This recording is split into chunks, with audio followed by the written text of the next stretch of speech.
Welcome to Inking with Fountain Pens Part 2. I have a selection here. We have some flex pens, although not too many, but we also have some fixed width and italic nibs that I'd like to show you guys. So in our last Inking with Fountain Pens, we talked a little bit about the Noodlers family of flex pens. Here's the Noodlers Flex. You can get a fine line, or with some pressure you can get a thick line. We also talked about the Conrad, which is sort of like the big brother to the Flex.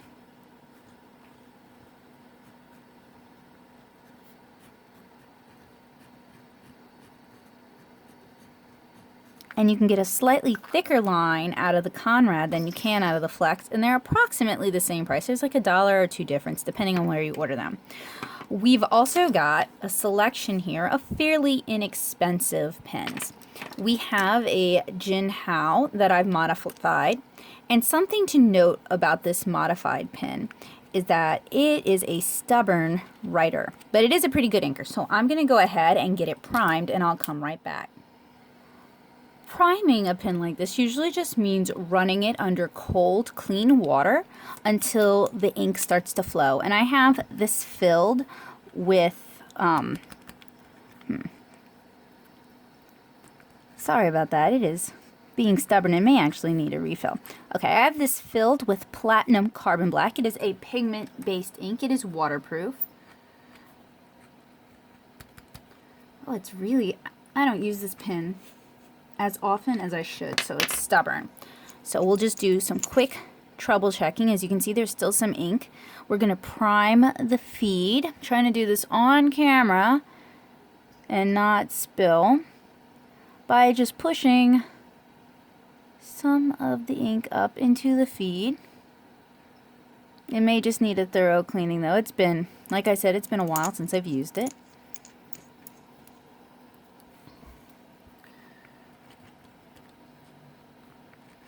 There we go. And the Jinhao mod starts with a Jinhao X750, and you replace the nib that comes with it, heat set the feed, and put in a G nib. And it is very flexible because we're dealing with the thinner nib material that dip pen nibs are made with. So this starts, sorry about all the shaking, it starts with a dip pen nib. And you might be able to purchase mods online. I'm actually not sure. Like I said, I made this myself, and the friend who introduced me to this, she'd purchased hers at a pen show. So I don't know, you could Google that though. But I will list where you can get everything except for this mod in the description below. And it is capable of fairly thin lines. It's also capable of fairly thick lines, but it does railroad, and railroad is, like we talked about in the video, when the tines separate so much and the ink flow can't keep up and it splits. Now it wants to write really good. And I have had the best results with this pen with thicker, more viscous inks, so like the pigmented inks. So we've got a couple of examples of variable line fountain pens. Now we're going to talk about fixed width. So here is a Noodlers Charlie. I briefly mentioned it in the video the other day. This is like a technical pen in that it will always put down the same line width. And that's because it doesn't, there's no flex to the nib. Now once I've finished this eyedropper fill of Apache Sunset, I'm actually going to put in a flex nib.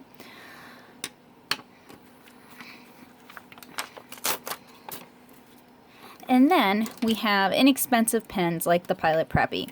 This is a 0.3 millimeter.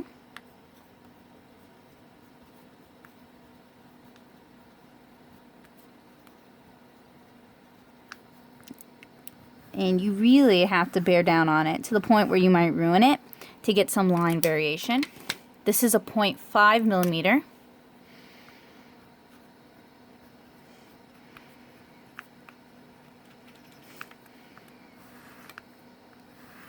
And I would love it, honestly, if Pilot released some Preppies in... they do have an extra fine, which is, I assume, is a 0.2 or a 0.1 millimeter, and that's just way too fine for me. But I would really love it if they released, at least in the US, a broad, which might be a 7, a 0.7, or 0.8, or an extra broad, which might be a 1 millimeter. Finally, we have stub and italic nibs. This is a Wizbe Eco. So you get a very fine line if you hold the nib one way, and a very broad line if you hold the nib another way.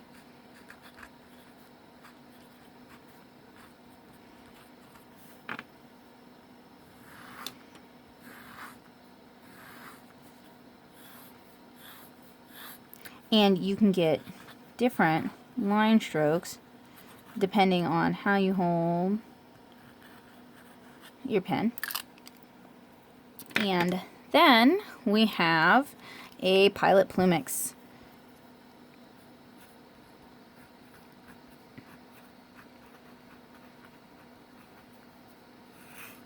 And it is fairly similar to the Eco in that depending on how you hold the pen, you can get variations in line weight. Finally, I have a Sailor Wizbe de Manon, and this is another pen that I actually have not used in a little bit, so it may be a stubborn, nope, ready to go. It's filled with platinum carbon black ink, and as you guys can see, the nib is kipped up. This, I believe, is a 45-degree angle. They also have, I think, a 55-degree. And this Wizbe de Manon is the inexpensive version. You can also get a Sailor Profit with this Wizbe nib. And the Wizbe nib refers to the fact that you can get a lot of line variation depending on how you hold your pen. So it writes a bit. This needs cleaning because it's dry brushing, which is kind of cool actually. But I don't want to ruin my pen. And I'm also doing this on inexpensive sketchbook paper, so it is kind of catching the surface, which is something that I wanted. So this would be really good with the right ink for, say, urban sketching, because you can get sort of a dirty line and you can get a lot of line variation, which will make for a visually interesting piece.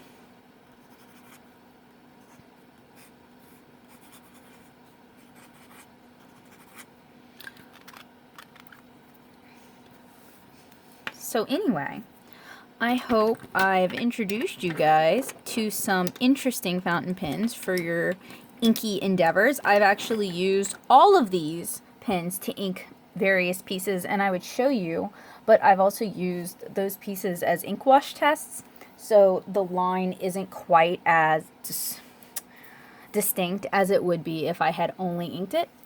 But I hope I have inspired something. I hope you will try inking with your fountain pens, and it doesn't even have to be an expensive fountain pen.